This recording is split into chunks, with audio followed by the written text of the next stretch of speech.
is titled Through the Designer Lens, and our presenter is Josh Owen, Professor and Chair of the Industrial Design Program here at RIT. Josh joined the Industrial Design faculty in the fall of 2010. He came to RIT after having previously taught for a decade at Philadelphia University, where he held the position of Associate Professor and the title Craig R. Benson Chair for Innovation. He also held the position of lecturer at the University of Pennsylvania School of Design, where he developed programming that served the design, engineering, and business schools under the umbrella of integrated product design. Josh is also the president of Josh Owen LLC, a design studio here in the Rochester area.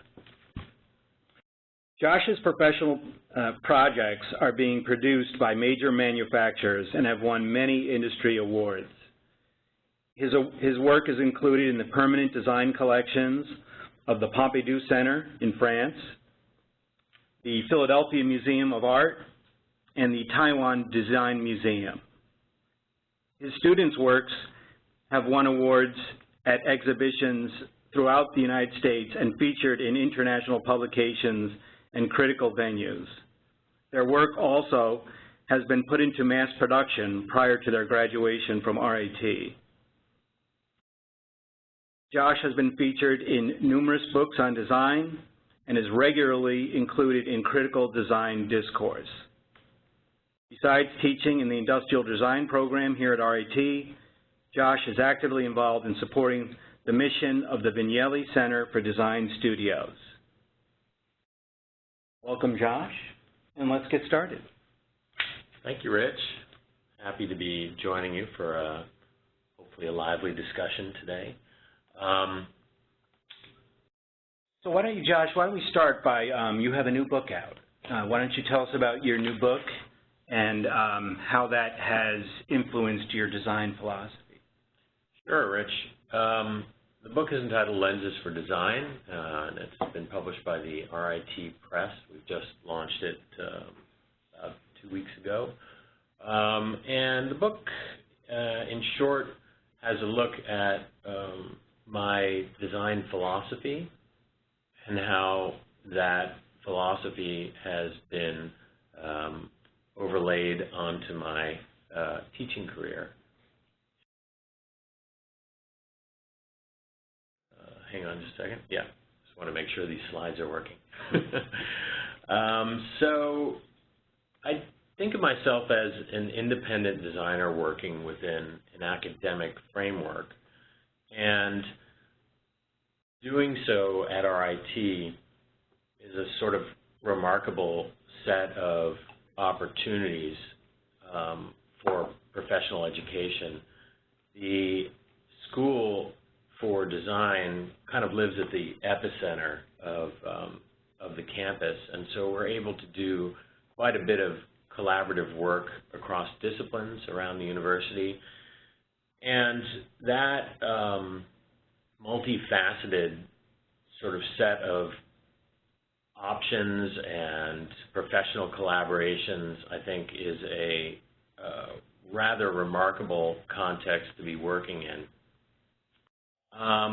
I do maintain my studio here in Rochester outside of my academic work, and take on projects with clients in a variety of places around the world. But that academic context really provides a kind of a rich atmosphere to be doing that work, and I think that it's that career choice of blending academia and professional practice that has cultivated the output and the particular philosophy that is espoused in the book. So a few things about context. This bullseye places us in the center of our universe here in Rochester. And I've been here with RIT coming on my 7th year.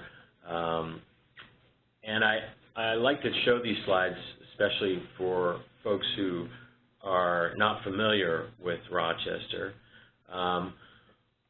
that squiggly line on the map represents the Erie Canal, which linked New York City to Buffalo in the breadbasket of the country. At the time it was built, a remarkable piece of engineering to create a conduit for culture and commerce. And that really was a development that put Rochester on the map. On the map it says Pittsford. This is the original village along the Erie Canal, which led to Rochester. It's a remarkable area. We're nestled here in the Finger Lakes region, quite beautiful, close to the Adirondack Park. It's really an exquisite natural domain. But we're quite close to a number of major metropolitan areas, and I think it's interesting to point out that while we are, as I often like to say, centrally dislocated here in Rochester, it's a quick 45-minute flight to Toronto and an hour flight to New York, making us quite connected when we need to be. There are a number of important blue-chip companies in the neighborhood, most notably, of course, Eastman Kodak, but then Xerox, Frontier, Bausch & Lomb, of course, the University of Rochester and RIT, among others. And just a short ride down the road is Corning Museum of Glass. So despite being sort of a city in a very rural context, we do have a number of really interesting corporate partners that we take advantage of in leveraging design education here at RIT. So back to this talk about the book. Simple is a term which comes up a lot in the book as a method for thinking through design problems in an effort to be clear about solutions. Simple, I believe, is a much maligned term and perhaps more complex than most people know. A bit about me. My father's an archaeologist, and I grew up following him on archaeological excavations. And what's relevant here about that is that while you might think of Indiana Jones and a bullwhip and a giant boulder chasing you down a tunnel when archaeology comes up, the reality on the ground is that it's a painstakingly slow process of peeling away layers of history, carefully analyzing those material remains in an effort to understand context, understand culture, to understand materiality, and to build a picture of what was, ultimately to understand ourselves better going forward.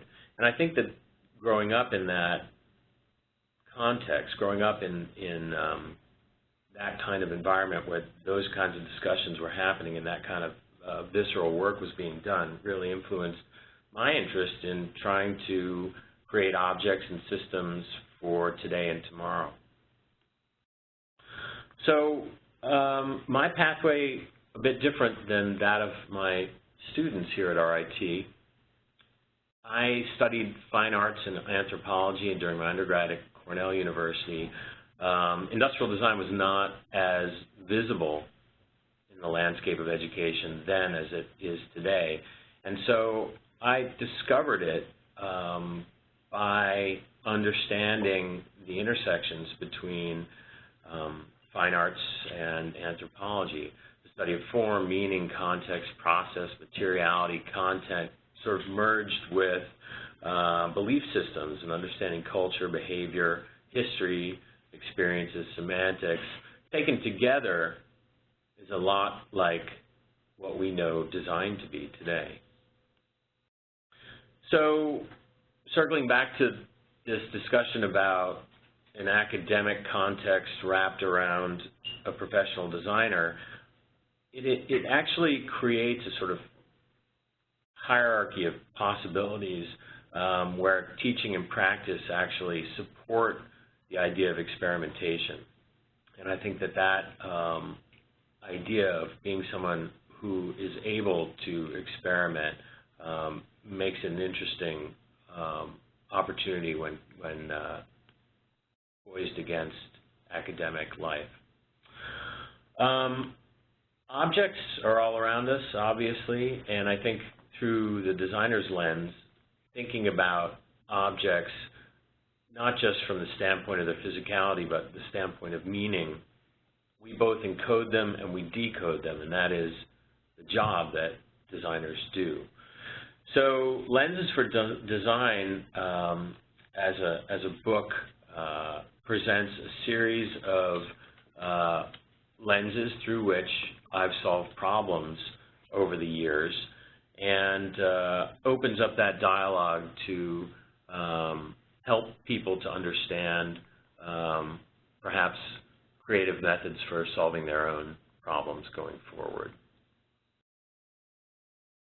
Okay. Congratulations on the book, Josh. Why don't you tell us how you've applied these principles, these design principles, to students, I understand, in a project called the Metaproject, which has helped open doors not only for current students, but graduates of RIT's nationally ranked industrial design program. Sure. Lots of academic applications, obviously, when one works in an academic context like this. The Metaproject was a senior design studio, is a senior design studio that I put together on entry to RIT about 7 years ago. At the time I was coming in, the Vignelli Center for Design Studies had just been completed.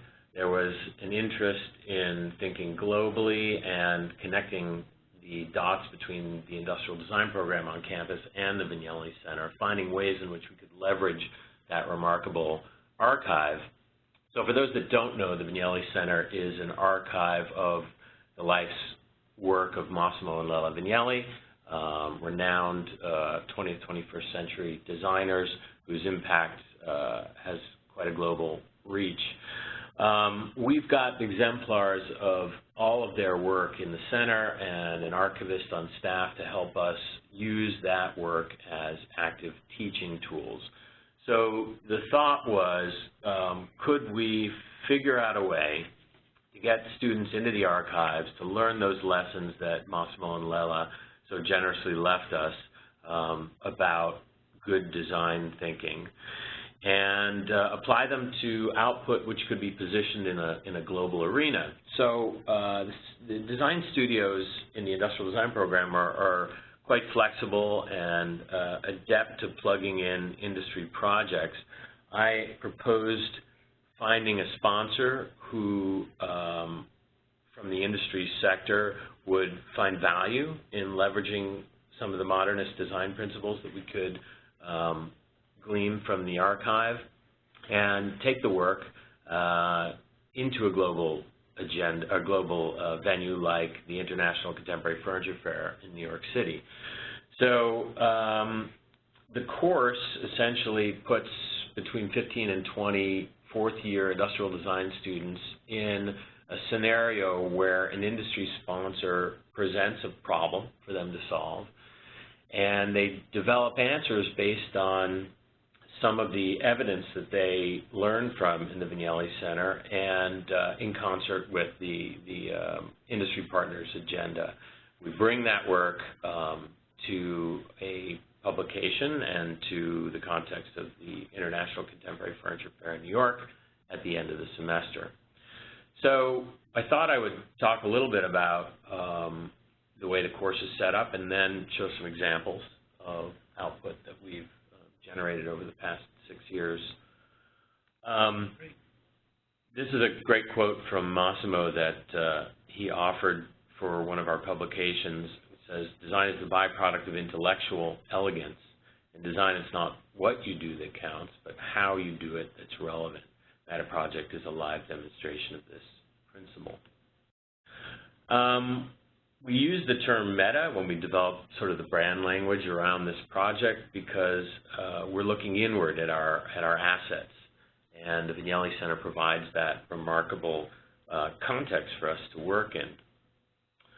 And as I mentioned, it's an industry partnership that positions the student output in a global venue, and that's transformative for our students because it puts them I like to say, like bears in the salmon stream in New York City during a time in which the industry is all present. So they're getting jobs, they're getting internships, their work is being viewed by major industry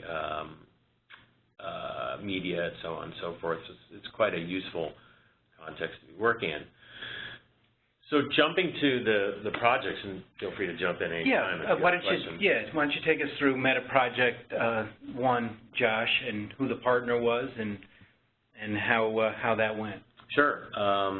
So I had actually done a project a few years prior in Philadelphia, at Philadelphia University, with a company called Wilson Art International, which is the largest manufacturer of laminate products in North America.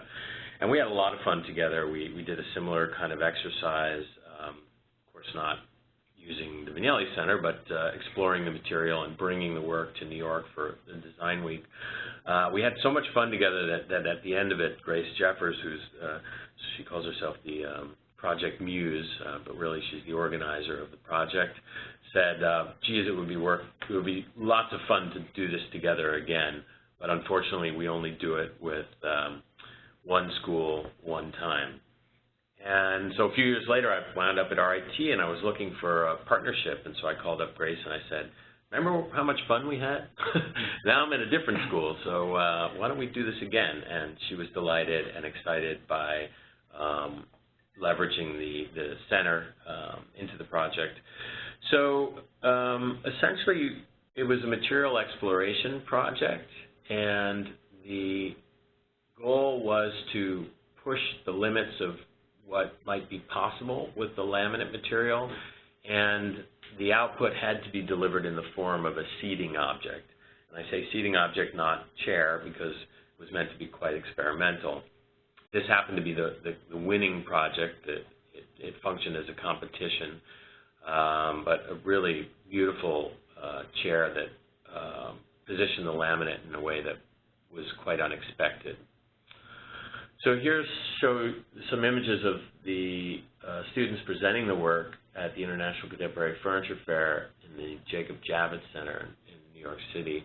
And you get a sense just from these images of how bright-eyed and fishy-tailed the kids are there, celebrating their output, and how the media would show up and interview them and take care to message the work in the world. Let's talk about Metaproject 02, and I believe you partnered with the Corning Museum of Glass on this one. That's correct. Corning, being a local asset, was of great interest to me when I moved to town, and I went down there. Actually, my family took me down there for Father's Day, and my kids were blowing glass, and I was blowing glass, and it was a really remarkable homecoming. I had visited it once when I was my kids' age at the time, were 5 and 8, I think, and just enamored by the whole thing that's there. I mean, it's a remarkable company, and the museum is just fantastic. So I thought, these guys could be interesting to play with. Basically sent an email to leadership there, and inside of a couple of days was meeting with all the good folks down there, Eric Meek, Rob Cassetti, and Steve Gibbs, and we sat down, had a look at the Metaproject 1 book. I remember Rob flipping through it and saying, yeah, we should do this together. It took all of about 15 minutes before we settled on a project. And the idea was to study glass as a sustainable medium.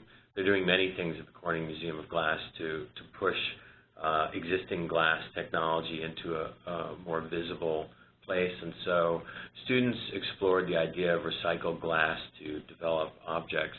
And we had just a fantastic time on this project. The output was quite innovative. We actually partnered with the School for American Crafts glass program at RIT. So we had 40 kids almost working together, learning from one another. So you had glass artists / artisans, and you had industrial designers kind of walking a mile in one another's shoes, and amazing faculty, Robin Cass and Michael Rogers from the glass department, forwarding the material as a medium. And we presented the work in a venue called Wanted Design, which is a kind of off-site design venue in Manhattan during Design Week. Really fantastic output. You can see Massimo there. He would show up and mix it up with the students and give them feedback and advice. Really terrific event and a great project. So Metaproject 03 in 2012 and 13, looks like you worked with AreaWare. AreaWare was a great friend, is a great friend from industry. I had developed some products for them professionally years back, and they were quite interested to look for the next generation of successful designers and loved the idea of mining the educational sector for that. So we settled on an area of interest for them, which was designed for play, and they suggested working in a medium that they were interested in at the time, was sustainable wood. And the output was quite varied, but always looking at educational tools, essentially in the form of toy design. So there's a couple of images of some of the winning projects. We exhibited at the ICFF at the furniture fair. You can see in the upper left the positioning. And then also had an installation in AreaWare showroom where the kids were able to meet the press and so on and see their projects in the context of the company. So the winning piece was a piece by James Paulius, which is called Blockitecture, and this is actually the 2.0 version of it. It went into production with AreaWare and was, may be still one of their strongest sellers, and has moved into, as I said, this 2.0 version where they're selling additional variations on that theme. Excellent. So Metaproject 4, you worked with Herman Miller. Tell us how that went. Well, that was just a dream project. I mean, they all really are. But I think for industrial design students, some of these boutique brands are not as obviously visible as an industry giant like Herman Miller. So it was a great honor to be able to work with Miller.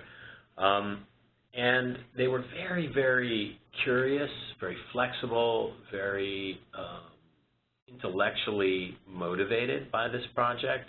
And when we sat down to discuss what kind of terms we would settle on for the brief, they surprised everybody in a way by, and I mean everybody, the students, they surprised them by not proposing furniture. In the end, many of the objects were furniture, but that's not the standpoint that they took. I think everybody's familiar with the work, or everybody in design is familiar with the work of Charles and Ray Eames and many of the classic furniture items that Herman Miller has put forth. But really Miller is curious about the ideas and the methods and the research. And so for them, the future of work was the theme that we settled on. And that was broken into a series of categories that dealt with face-to-face communication in the office place, digitally mediated communication, and human-to-tools efforts within the workplace. And of course, the workplace itself is becoming quite diverse now. We work from home, we work from work, we work while we're traveling. So students developed interesting objects. This was the winning piece. It was basically an office chair that splits apart to enable, to quickly enable a second person to join you, to sit down, in particular when huddled around a computer trying to do a FaceTime or a Skype. So this is a collaboration chair. Really very interesting idea. and a number of other projects which all dealt with how we behave in the office place and what could engender better behavior or more conducive behavior to working and healthier behavior. So that work was positioned also at the ICFF in New York, had a great reception there. I understand that Daniel Rucker, who was the then design and technology strategist at Herman Miller, said that we are deeply thankful for this opportunity to teach and be taught by these gifted young designers, which is quite high praise coming from someone in the industry. Indeed. So Metaproject 5, you actually had two companies here, Kikkerland and Bed Bath & Beyond. How did that work out? This is another one. Each one is so fascinating for me, and I'm always trying to kind of up the ante, try to create something even more relevant, meaningful for the student population. Kikkerland is a company that I've designed for professionally in years past, and I had done a project with them, like Wilson Art, many years ago in Philadelphia. In fact, the project that I crafted originally with Kikkerland became a template for them. And while it was the first time they collaborated with industry, they've since worked all over the world, with education. And so they've done close to a dozen projects all over the world in different universities. And I called them and I said, you know, I'd love to circle back around and work together and leverage what you've learned. So they said, you know what we've learned? We've learned that it would be even more beneficial to students if we pulled in our partners to a project. And I thought, well, that's going to be more complicated, but let's see if we can make that work. So what they did was they brought in Bed Bath & Beyond. It's one of their principal retailers, and it was fascinating because we got to hear from the perspective of the company and from the distributor of the company's products. So we got the retail experience, we got the design and development experience all rolled into one. So the proposal really was to focus on storage for college, and so yet another wrinkle was that students were designing for themselves, and that actually is something we don't do that much. We try to present the opportunity for students to develop empathic skills, designing for other groups than themselves.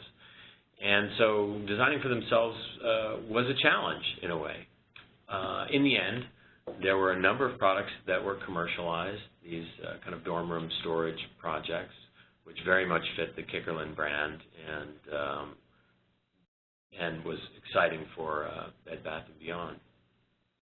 So here, again, some images of the booth in ICFF and an off-site event that we staged where we had an exhibition in Lizoni, which is one of our alums' showrooms in Soho. Now, before we leave 5, I understand Metaproject 5. I understand you had a couple of students had their projects go into production from Metaproject 5. How often does that happen? Well, it's happened now a couple of times. We've had, well, in different ways. For example, in Metaproject 01, that winning chair was not manufactured. However, because it was such a stellar kind of art object in a way, he sold the original piece to a gallery and was commissioned to make several more by kind of art design enthusiasts. So he took that into an alternative space as a result of the project. Now, production-wise, the work for AreaWare, as I said, was a big commercial success, and then a few of the projects that we just passed in for Kikkerland went into production, and it's quite remarkable. I mean, the students have this experience of seeing something all the way through to production, and you know, taking royalty checks home as a result of seeing their projects sell in the industry, which is spectacular. Right. Must be quite exciting for them. So Metaproject 06, you work with a cool office furniture company called Poppin in New York City. Yeah, Poppin was amazing. So Poppin, we have an alum working there called Francesca Pezze. She's fantastic. She was actually in the Metaproject 01 class, so I knew her quite well. And Jeff Miller, who is the design director there, is an old friend of mine. We've been looking for an excuse to work together for some time, and I think things just sort of coalesced for them and where they were at, and for us seeking the kind of sponsor that would really connect with the opportunities that we have at RIT. So it was a really dynamic project. And Ovid is a growing young company, so I think that the fit was really, really exciting for students.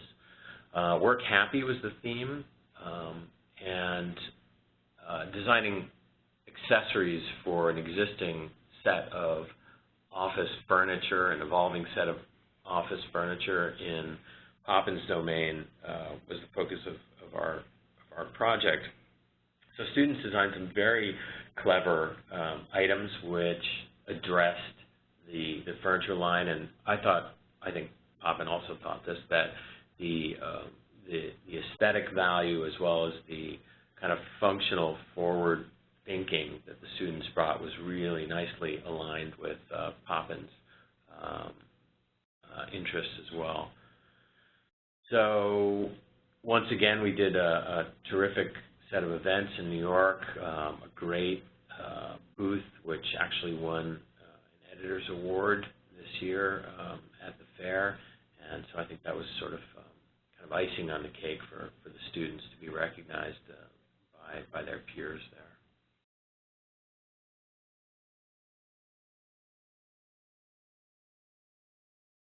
So Metaproject 07, Metaproject 7 happening now. Who's the partner, and where are you at that point? At this point? Sure. Well, I guess this is sort of a teaser. I don't mean to pull the carpet out from anyone, but we are working with Umbra, who's a fantastic partner based in Toronto, which is just down the street from us, as I mentioned.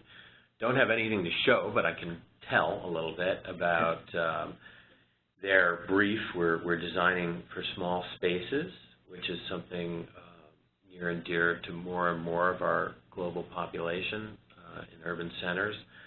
And very interesting for students, in part because they often live in small spaces by default during the college experience, and that they're kind of looking forward to living in small spaces as they move on to their early careers, and who knows, maybe even later in life, given our sensitivity to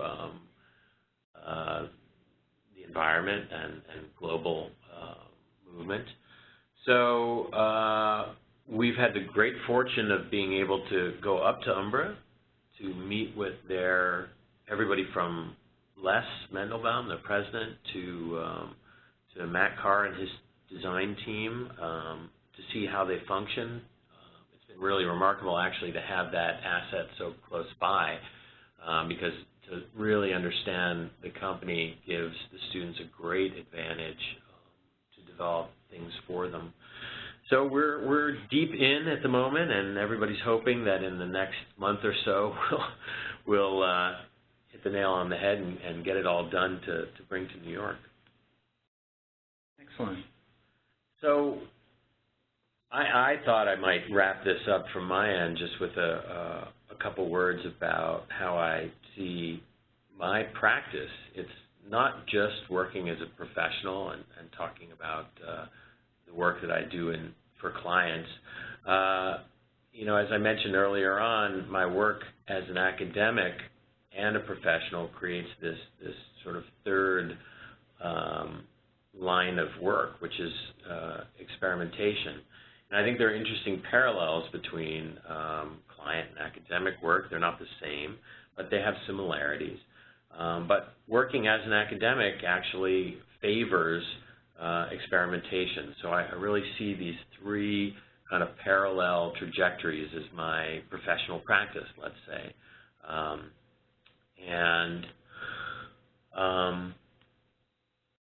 You know, I see design as a lifestyle. It's far more than a vocation for me.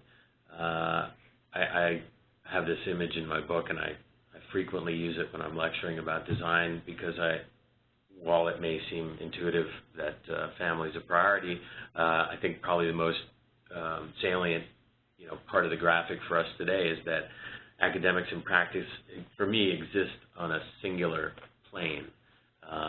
They're in parallel. They're on the same plane, and so they feed one another, and that, I think, is something that sort of defines my lifestyle and my approach to being a professional and an educator. And so we create efficiencies as designers, and this is kind of how I managed to not be in 3 places at once, but rather only in 2. And yeah, I think that's what I had on my agenda to talk about today. Oh, great. So thank you, Josh. Now this is the point of the webinar where you get to ask questions to Josh from today's webinar participants.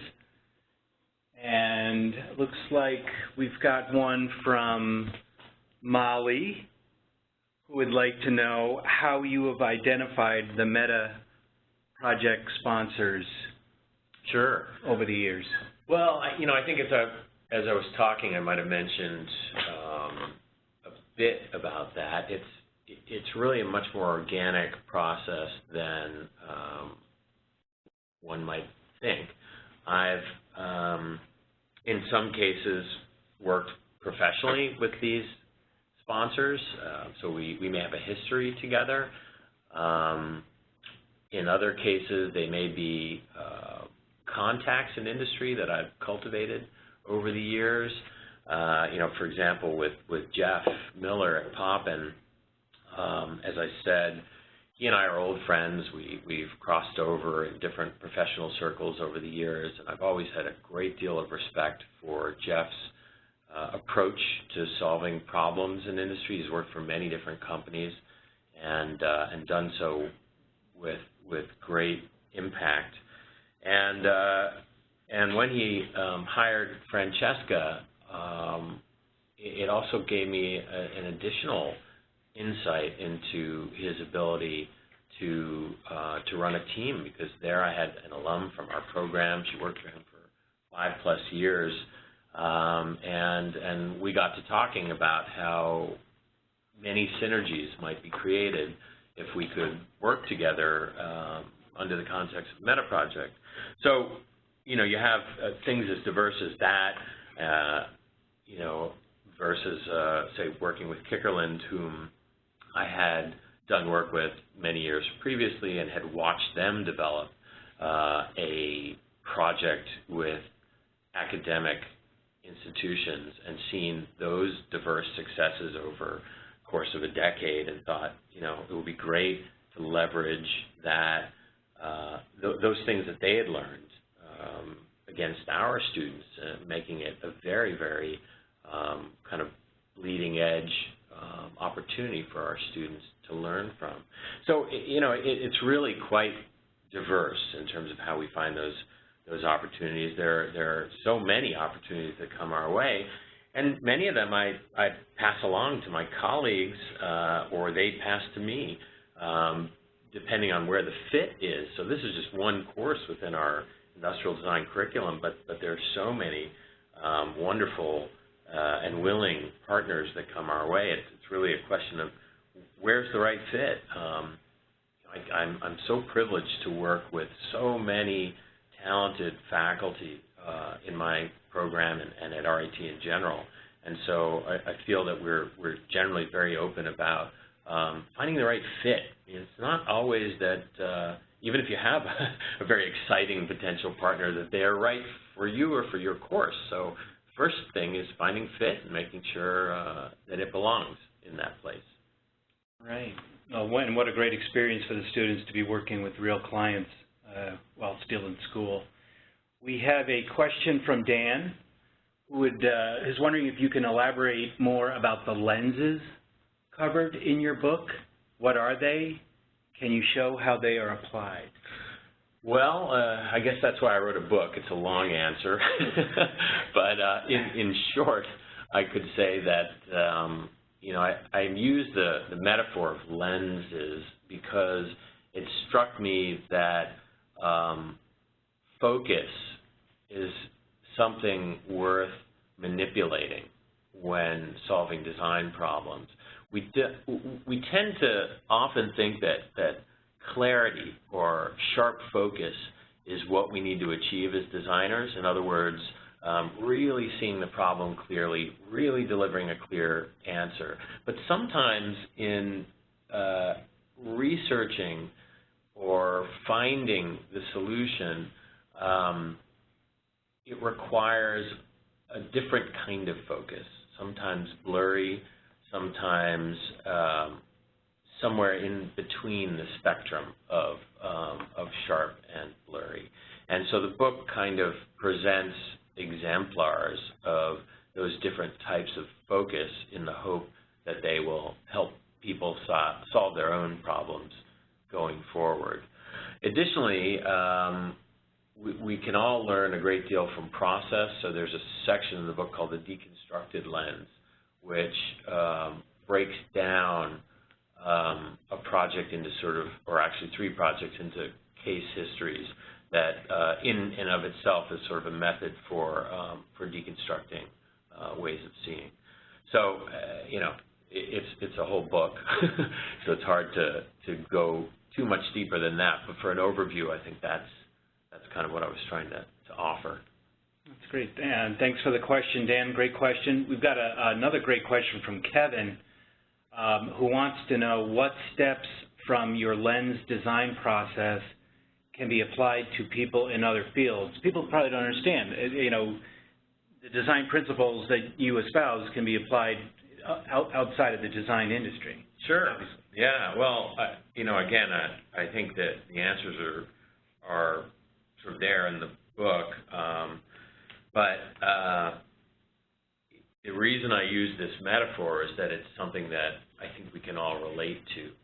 In the introduction, I talk about sort of it's not really an epiphany, but a sort of moment where, for me, the metaphor coalesced. I was actually in an antique shop here in Rochester and found an old glass Coke bottle, flipped it over and saw that it was produced here in Rochester, which was just kind of a wonderful surprise.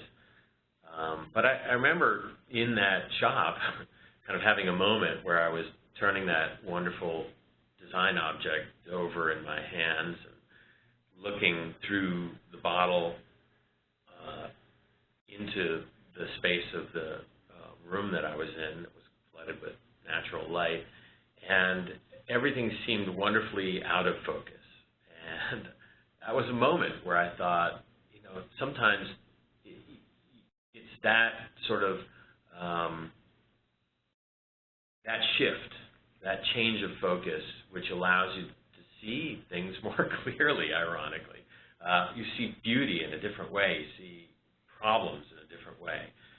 So, so I think that, you know, there are a whole series of tools, of observations, of experiments that present these different ways of seeing.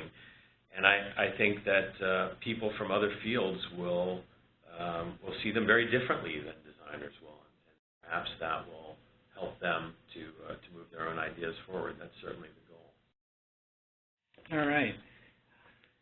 So Sarah asks, how do you define industrial design? What does RIT look for in its students?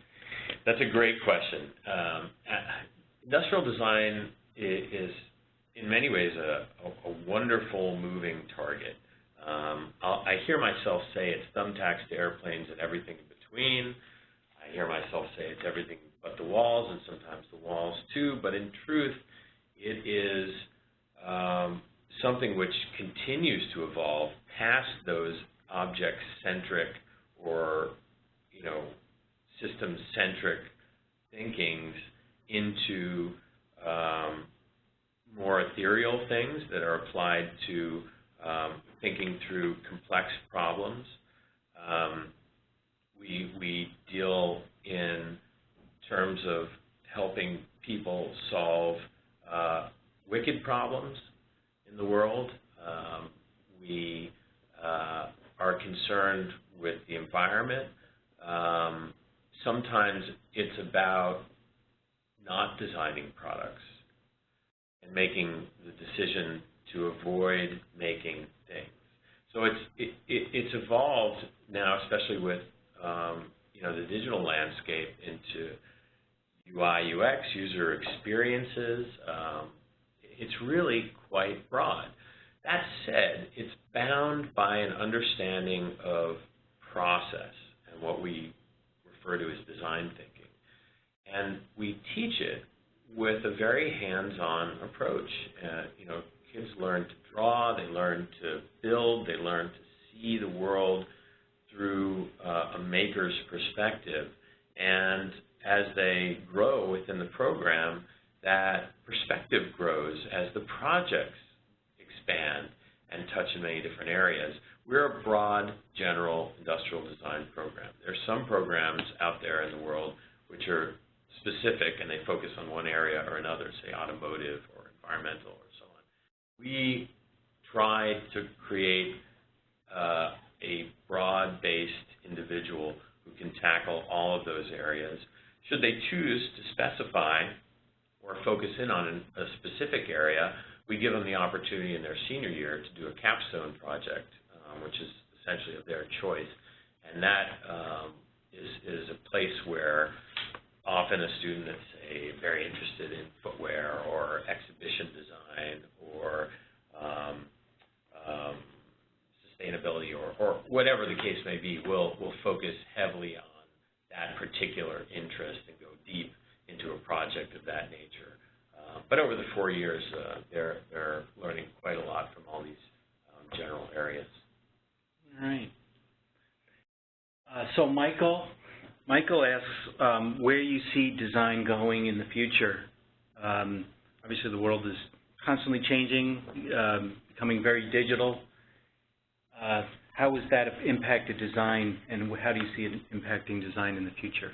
Well, I think design is going to be increasingly pervasive in our day-to-day. I think we've seen people transform into design-centric creatures. Let's face it, when I was, in the 90s thinking about who I wanted to be when I grew up, meaning when I was in university, undergraduate, industrial design was not a very visible term even.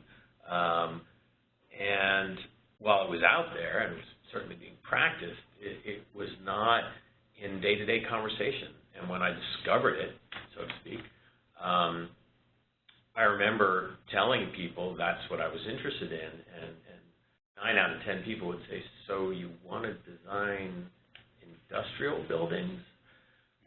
Whereas these days, I think we're getting a lot closer to 10 out of 10 saying, oh, you mean like iPhones or this or that. Now, of course, the irony there is that it's going well beyond iPhones.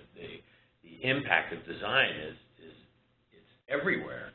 I do think that the digital piece is really important to focus on and to keep connected to. We just hired a fabulous faculty member this past year, a guy called Tim Wood, in our program, who's actually not trained as an industrial designer. He comes from UI, UX, but we pulled him onto our faculty, and the consensus was we need one of these types of people. And of course, I'm not trying to classify Tim. He's a genius by any standards, but we wanted somebody coming from UI, UX to keep us honest and to keep that piece of the dialogue fresh within our, let's say, inner circle. So, in short, I think design is going to infiltrate all parts of our world. And within our context at RIT, I think we just have to be continually kind of scrubbing our preconceptions and adapting as we need to. All right. We have about 4 minutes left for Q&A, and so maybe we could squeeze in this question from William, who asked, you touched upon the Vignelli Center earlier in your presentation. can you tell us more about the Vignelli Center and how RIT came to get that? Well, I'll leave that to my colleague Roger Remington when he does his webinar. Oh, okay. Okay. I don't know if he's doing it. Maybe I just put him on the hook for one. Okay. But Roger is one of RIT's, let's say, jewels in the crown, and I feel very, very fortunate to be able to work with him in the Vignelli Center. Roger is responsible in large part for the idea of the Vignelli Center and certainly for its implementation. I'll try not to, let's say I'll try to do this story justice, but in essence, I think Roger and Massimo hashed the plan for the Vignelli Center originally. And I think the heart of that plan was simply to enshrine Massimo and Lella's work in a format where it could be used, meaning used for explaining its value to young people and to scholars and to faculty and to anybody who wants to make use of it. I do remember Massimo saying that he had other options for his archive. It could go into collections where it would be well cared for, but where it wouldn't be utilized, frankly, as often as he hoped. He wanted his work to be a legacy which would teach the lessons of good design in perpetuity. And the genius, to me, of the Vignelli Center is that that's what happened. We now have a library of design process to study and to utilize in measuring our thoughtfulness and our success going forward. So I think that's a bit of the story of the Vignelli Center, and it's still new, it's still fresh, 6+ years in, and we're still inventing ways in which we can leverage it. Right now, we're desperately redoing the website to make access to the archives more viable for outsiders. We've got a fabulous lecture series where we bring people in on a monthly basis to talk both to the community and to run workshops and roundtable discussions in the center. We use it as a multidisciplinary hub. We have collaborators from all over campus who come in to run projects. Roger put together a wonderful conference last year, a year and a half ago, called Med Design, pulling together many partners around the theme of medical design. So we think of it as a hub, as a think tank, and a teaching tool. All right. So